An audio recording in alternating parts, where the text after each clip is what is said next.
It does get creepy. It's so creepy. And there's some really creepy characters. When you mentioned that there was this house that like nobody knew was there.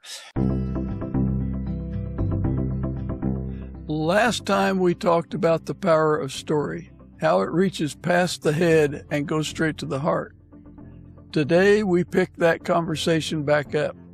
I'm continuing my discussion with Tim Shoemaker, and now we're getting into how to reach boys and young men through fiction.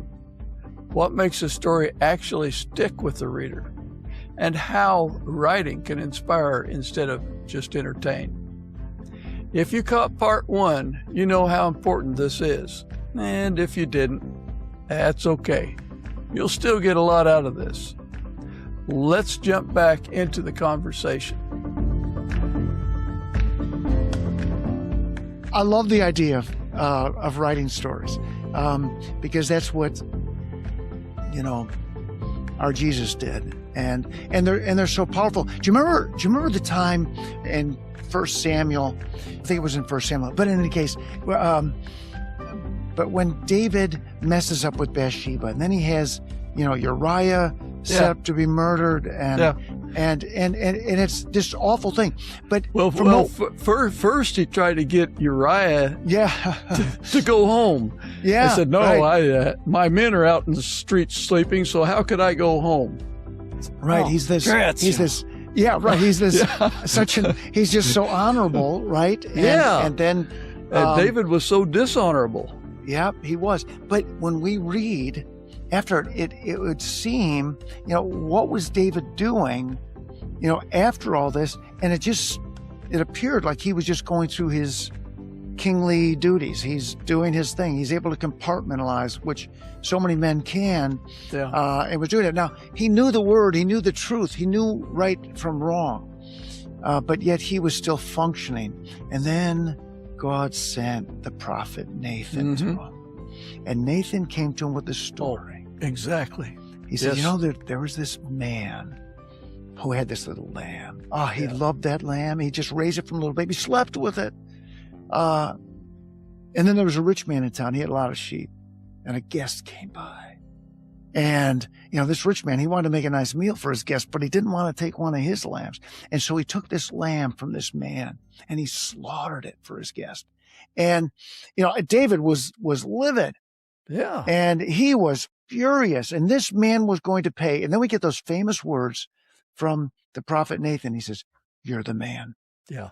And that story, see, he wasn't processing that through his head. That story was going right into his heart. And when he got that connection, that ripped him wide open. And it's after his that. defenses were down. Yes. And it walked right in and nailed him. Yep. And then when you read in Psalms, Psalm 51 is that famous Psalm of confession, right? It's the one that so many quote, where it's "Cleanse me with hyssop and I will be clean. Wash me and I'll be whiter than snow." I mean, famous stuff that we look at for confession. But at the very beginning of that Psalm, before verse 1, it says this: "For the director of music, a Psalm of David, when the prophet Nathan came to him after David had committed adultery with Bathsheba." This was the result. Real confession, real brokenness came after he was confronted with a story. That's the power that we have with good stories, is they can convey truth in a way that nothing else can. And so God uses both. He uses nonfiction. He uses fiction. And we love being a part of being able to do that with the Lord. But he knew those stories would that they would stick, and that they would continue to ruminate on those. And obviously centuries, generations, everything later, they'd still be getting, because the stories were remembered, and that deeper truth in them was able to, be gleaned. But the key was remembering those stories. Well, the world is very quick and skilled at teaching us how to react to all kinds of different scenarios from a human point of view. And so the Bible, the writings of people that have studied the Bible, is the only thing to combat that. And fiction, I think Christian fiction is a major player in that role. Yeah, it was certainly something that Jesus used so much and used, so masterfully that, we can see, just how powerful a story can be to convey truth. Yeah. And as you mentioned, those stories didn't become diluted over time. They're just as powerful now as they were then. I think that's because we are no different than those people way back when. When I was a kid, I always thought, well, how could they be smart? They didn't even have a telephone. But I'm sure the IQs were just as high then as they are now. Oh, yeah. And actually maybe higher, because now we're starting to rely on AI because we don't need to think any longer. Oh, how scary. It's funny. But yeah, stories have been used by God all the way through. And it's interesting. I was just talking to a group of pastors recently, and I wasn't sure who I had in the audience, so I thought, oh boy, I'm going to step on some toes here. But sometimes there'll be some that say, hey, just preach the word, man. You don't need stories in there and all that. And so what I gently reminded them is, well, remember when Jesus told these stories, they were just stories. They were just stories. And they didn't become scripture until after he spoke them. So, that's right. Yeah. We have to be careful. So they can say, hey, we're just going to use the stories, in the Bible. Yeah. But remember, they got in the Bible because Jesus was just telling a regular story. Yeah. And so we can use stories when they're used well to convey truth in ways that wouldn't get through otherwise. Yeah, and to cause people to really think and consider. Yeah. Very, very, very right. Very powerful. Yeah. Very powerful stuff. It is. My next question right now seems like I shouldn't even ask it. How do you feel that your book sharpens the faith of the reader? That's kind of what we've been talking about. Yeah, it really is, Mike. And you think of it. You could, make a list like the 10 Commandments or other things. Just write down, these principles that we see in the Bible, put them on a plaque, put them on the wall.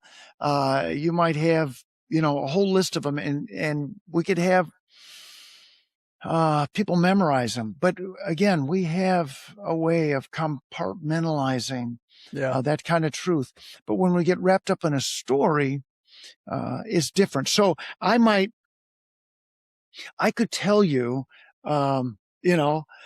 hey, Bible warns us about lying, about leading a double life. You don't want to go there. Truth. Boom. That's just the facts, right? But then there'll be, that was sort of end up being the theme in one of the books. It's about somebody who ends up living a double life. And we see that living a lie comes with a price. And when you unfold that throughout a whole story, it impacts in a different way than just a line of nonfiction truth. And so, you know what? We use both. Both are tools that we can use to impact our, this next generation coming. We want to do it through our words, our speech, right? 1 Timothy 4:12, things. But that's also in the written word. Right. And so we want our life, our writing, all of that to bring across truth about God, truth about, what it means to follow God. What is that really like? And we want to bring those across. So through the writing, that's a huge thing with me is I know this is the right road for the next generation to be following. And I want to urge them along best I can to join me on this road and to come on this road, to join these characters that we're creating on that road as they're on their journey in one level or another. Now, that old sage writing advice, don't tell us, show us. Mm-hmm. And the Ten Commandments is telling, Mm-hmm. and the struggles to follow the Ten Commandments is showing. Yeah, right. Yeah, you've got the Ten Commandments, and then you've got the Old Testament that shows, you know, what happened when they broke them, when they disregarded them. So yeah, you've got the showing and the telling, and that was a big thing as Moses was, passing that baton on to Joshua, right? That there was the blessings and the curses. You got to follow this, or there's going to be bad things. The consequences are going to be bad. But people have a way of feeling they're an exception, and they get away with things. And human nature being what it is, often they would make bad choices, but there would always be some that didn't make those choices, and they were true to God. And those are the ones that make us want to stand up and cheer. Right. And we want to. We continually ask God to help us be like that. Yes. And that's what we want for our readers too, to say, I want to be like that. I want to be like that. Yeah. Let's give them something to shoot for, mm-hmm. something to become. And Mike, here's the thing, something that they can become, something they can shoot for. So in other words, when I write a main character, that's another thing I do is I don't give them a special ability. They've got no magic power. They've got no super ability. They're just a regular kid who gets in over their head somehow. Yeah. But let it be the strength of heart, the strength of character, the strength of them, calling out to God for rescue. Those types of things, because any of our readers can do the same thing. But if you give them a special ability, they've got the ability to do this or that our readers don't have. That book takes one step closer to entertainment and one step away from inspiring, because our readers can't be that way. Yeah. Right. Tim, do you see your writing as more of a ministry, mission, or a message? Ministry, a mission, or a message? I would say it's probably all three. I knew you were going there. I would too. Yeah. Yeah. Yeah. I think on my end, it's all of those. It's that calling. He's doing that. On the other end, the reader's end, I think they wouldn't see it as a ministry, a mission, necessarily, as much as I'm throwing them a lifeline. Yeah. I'm giving them a light. I'm showing them a way. And I want them to say, that looks good to me. That's what I want. Yeah. And so they would see it different. They're going to see it through the eyes of their character, the characters in the story. But it's very much all of those, I think. Was there a Christian author that kind of inspired you, or someone that you kind of role model after? Well, there was certain things I saw. There was Lee Roddy, who wrote books for young boys, and I was reading those books to my boys. Frank Peretti wrote a series for young boys at the time that I was like, I could see the impact that was having on my boys, and it's like, I want to be able to do that. Yeah. And I want to continue this on, because there's just one man here, and he can't keep writing, and we've already blown through his books. We need more. So there was things like that, but I think there was probably more than other authors. There was just other people, other men who impacted me. I remember my fifth grade Sunday school teacher. His name was Nick Kangas. And I'll tell you what, I remember how he spoke and how he told the Bible story more than I remember the story he told itself.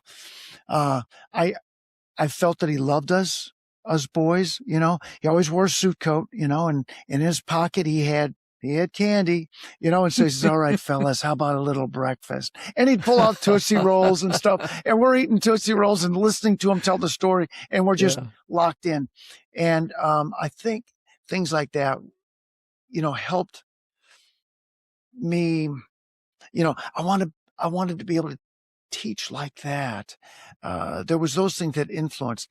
And of course, you know, my dad, you know, my grandpa, just having this heritage, you know, wanted to follow in those footsteps in different ways and to impact that next generation, right? Yeah, I think it's wonderful, and any kid is blessed when he's got two sets of grandparents and parents that are all pulling in the same direction. Yeah, isn't that the truth?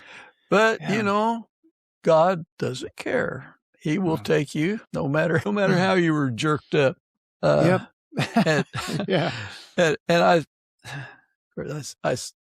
say that for my own defense. Yeah. You know what? But God can do that.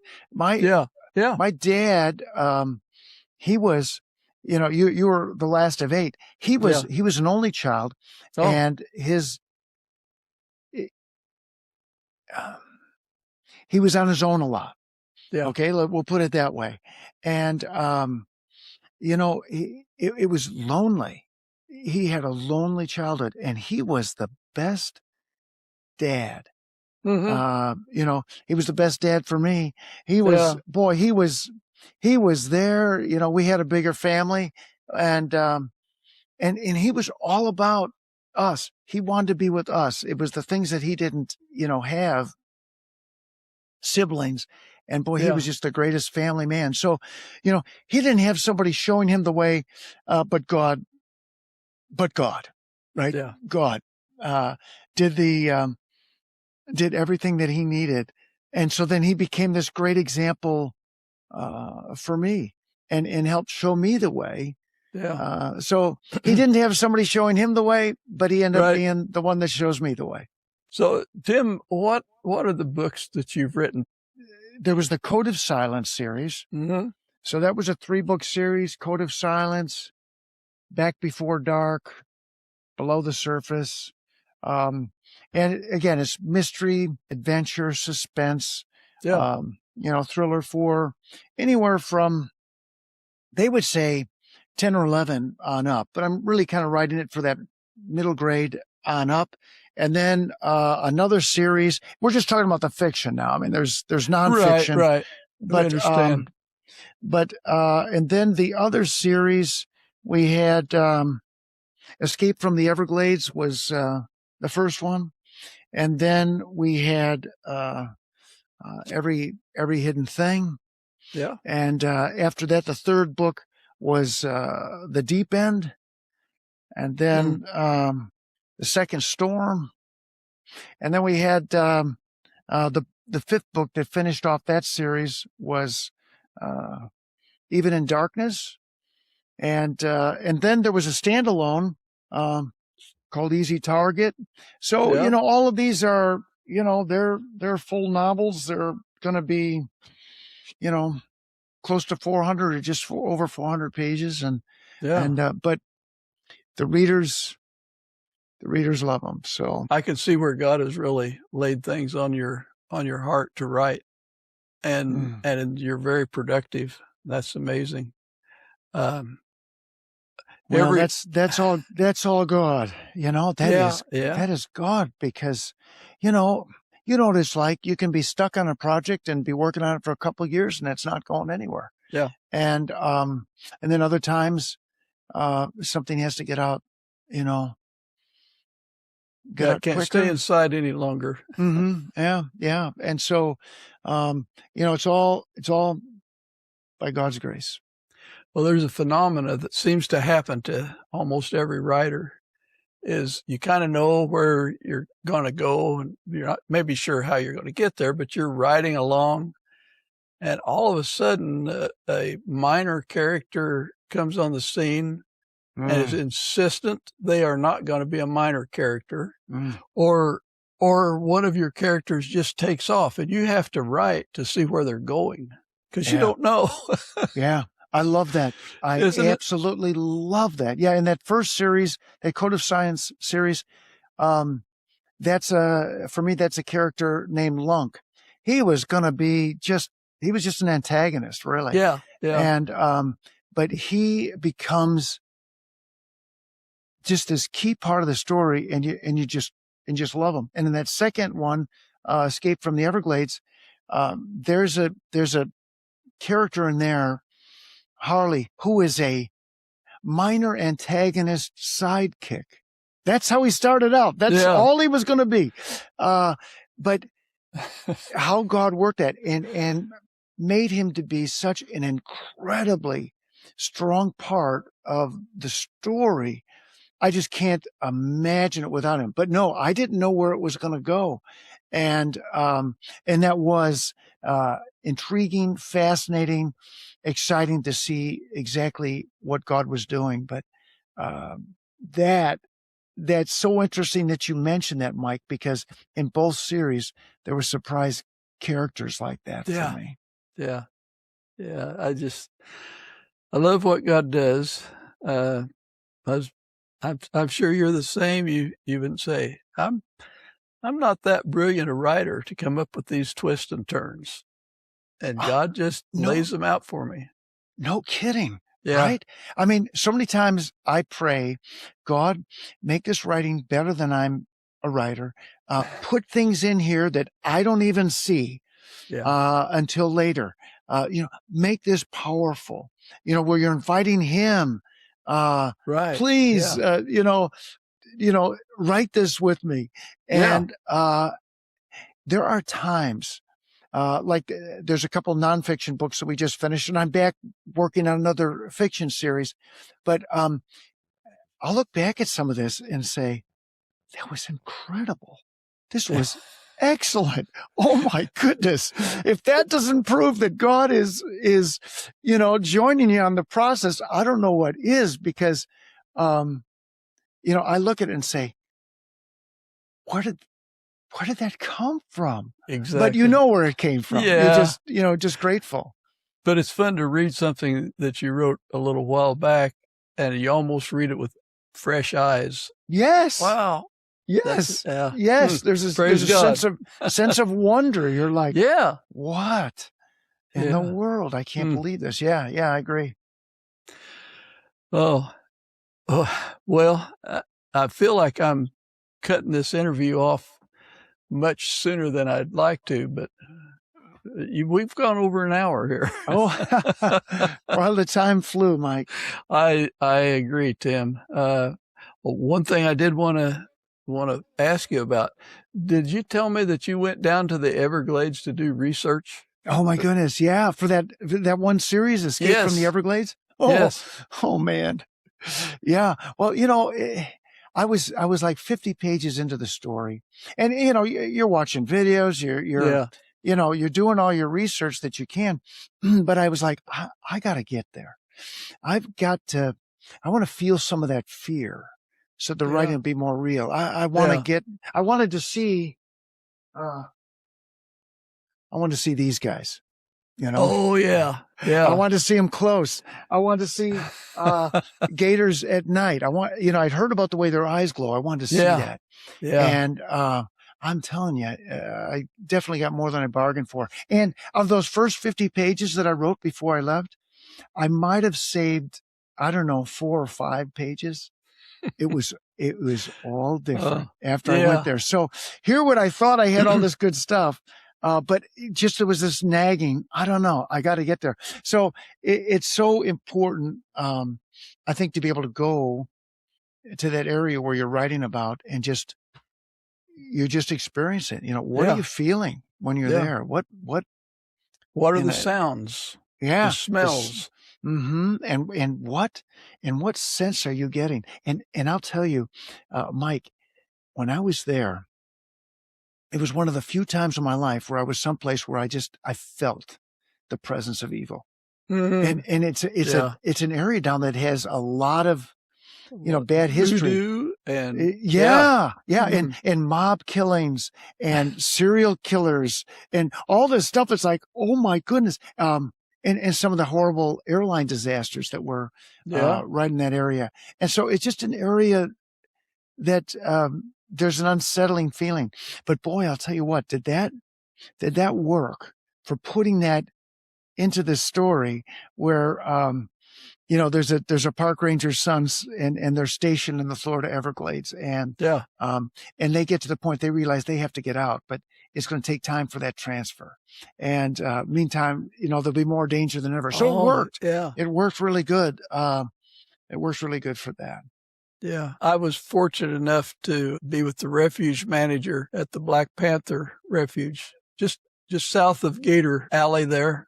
What? You know those tall buggies. They've got the engine up on the platform, and you're about 8 feet off of the ground. So whatever the different names. We wound back through the Everglades there, and he showed me a house that they didn't know was there for like 10 years, and I guess people were living there even after the government came into ownership of the refuge. You could walk out the kitchen and there was a little deck there, and that's where they had their canoes tied up. Yeah, you said it. But yeah, I envy you in that way that you've been able to enter the environment that you're writing in and soak it up. It gets real creepy at night. Oh my goodness, Mike. Yes. I feel like, okay, I'm talking to somebody who was there. It does get creepy. It's so creepy. And there's some really creepy characters. When you mentioned that there was this house that like nobody knew was there. I mean, I saw some things that were so creepy, so spooky. And, I was just happy to get home safe. And, I had a couple, close calls and I realized, originally I was going to do this whole series there. And after that visit, I was like, I can't go back there. I can't go back for more research. Yeah. Because I'd taken some risks and that would have been my nature. I'm very careful, but when I'm doing research, I'm taking risks. And, I didn't want to put myself back in that position again. But the beautiful thing was, hey, that ended up being one of the best, changes for the plot for the series is that, when he gets mauled by a gator, his dad puts in for a transfer. Yeah. And it's going to take some time. And he's got one person trying to get him back in the Everglades. He's got another one trying to do everything she can to keep him out till the transfer comes. But somebody goes missing. He joins that hunt. He's in more danger than ever. But when that transfer comes through, then the rest of the series takes place at the new place where his dad, the park ranger, is working. And that worked out to be just so good because he's leaving some friends behind. He's got to make some new friends. Yeah. And there's that dynamic. It actually added so much to the story that way. So it worked. Great. Yeah. Yeah. That's fantastic. Where did the park ranger transfer to? Up near the Boston area. There's a town just northeast of Boston, Rockport. And it's right next to Gloucester. And then the dad commutes into Boston because the National Park Service runs the Bunker Hill and the USS Constitution. So he was working those then. And you had to go there to do some research. Oh yeah. But I'd been there many, many times. Up in that Rockport area is just a favorite area. My family went there when I was 10 once, and I'd loved it at the time. And they took us there to show us because part of his childhood he spent there. And so after I got married, I took my wife there to visit, and we loved it, and we kept going back, and it just, I hadn't thought about setting the story there, but it worked out so amazing. Yeah. Well, let's try to try to squeeze this off as much as I hate to. All right. Well, Mike, it's been great. Thanks for having me. Is there a thought that you would like to leave the audience with?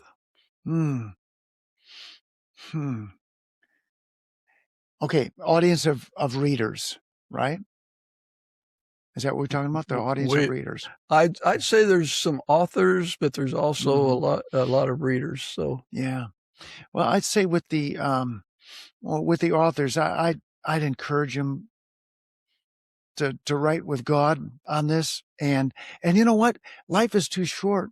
I don't want to write something that isn't his idea. Yeah. I don't want to, I want to be able to convey truth in such a compelling way. I want to be able to help the readers navigate life. Life is tough, but we can give them some tools, some encouragement. To those readers that have no friends or don't have a good friend, I want to give them friends in the story. I want to give them some role models. And I want them to not feel so alone, because here's some other kids and they're making some choices and mistakes, but they're learning from it. So those readers, hey, I encourage them to read it and to find a good spot to read and to be able to kick back and enjoy and drop into that story world. And I think that they'll really have just a great time. Yeah. Yeah. Well, Tim, do you mind if I pray? I wish you would. That's great, Mike. Oh, Heavenly Father, we just thank you so much for the gifts that you give so generously. Not everyone is a Christian fiction writer. It's a very small slice of the writing public, but we're just kind of amazed at how important work that can be, how inspirational it can be for people that need to hear your word, but they're not sure where to listen, or they're not inclined to listen, perhaps, and your word can get through to them through a way that they may not suspect, through an interesting story that you are laying on authors' hearts. So we thank you for Tim Shoemaker, for his imagination and his writing skill, the work he's put in it just to read and go to writing sessions and improve his craft. It's just wonderful what we can do when we trust in you. Mm-hmm. So I'd ask that you continue to shed your grace on Tim and his works. We ask that you move this podcast, that the episode Tim is in and all of the episodes get to those people that you would have watch or listen to it, so they can sharpen their faith, so they can reach out towards you. So we just ask all these things in thy name, Lord. Amen. Amen. Thank you, Mike. Oh, thank you, Tim. This has been a blessing to me. I've enjoyed it immensely. Oh, so good. Well, it was fun. It was fun talking, and I even got a little of your music. I mean, come on, this was great. So when you talked about it being very casual and laid back, that's exactly what it was. So I don't know how to be talking otherwise. Yeah. If it's either that or too nervous to talk. So and I don't want to go there. Nope. You made the right choice. Okay, thank you, sir. Hey, good talking to you. You take care. All right. You bet. You too, Mike. Thank you so much. This has been one of those conversations that reminds you why stories matter so much.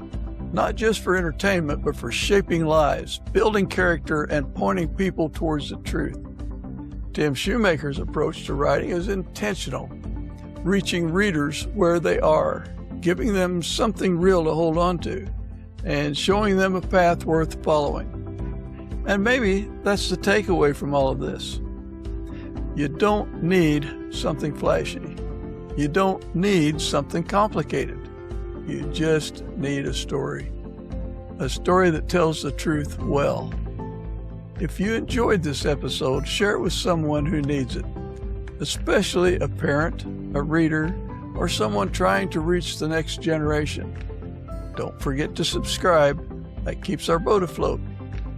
And until next time, keep reading, keep listening, and remember, Christian fiction doesn't just tell stories. It slips us the Christian truth. This is Mike Baines, out.